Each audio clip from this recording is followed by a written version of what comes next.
Enjoy 1% merchant commission when you accept Lanka Pay cards. Contact these banks today. Things have progressed well. There is a ADB feasibility study being conducted right now. So the plan of the government, the policy is to definitely connect the two grids, the Indian grid and the Sri Lankan grid. So there are technical evaluations being conducted.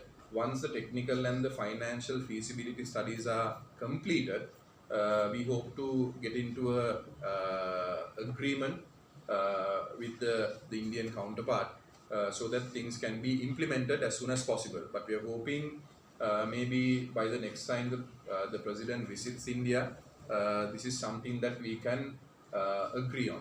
If it can be done in 2 weeks, we will push it to do it in 2 weeks. But the reality is that we have to wait until some of the technical and the financial feasibilities are conducted.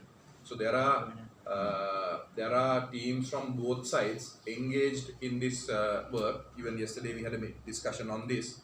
So we are hoping within the next 2 months to come into some sort of legal framework, understanding on how this should be implemented. And we are the only country in the region that has not connected with India. India has already connected with Bangladesh, Nepal, Bhutan.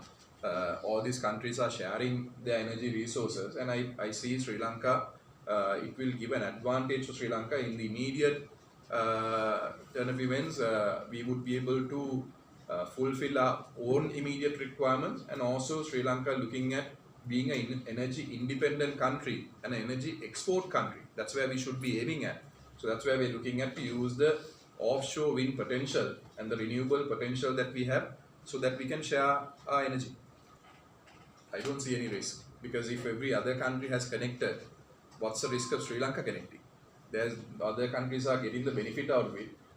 This is the mindset that has dragged our country down this economic downfall for so many decades.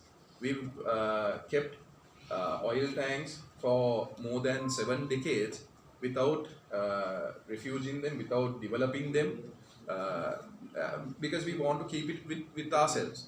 But the reality is, if we had gone in for public-private partnerships or complete private partnerships, our energy security would have been much more strengthened in the last 12 months. So what we need to do as a government is to first to make sure that we have energy security in our country.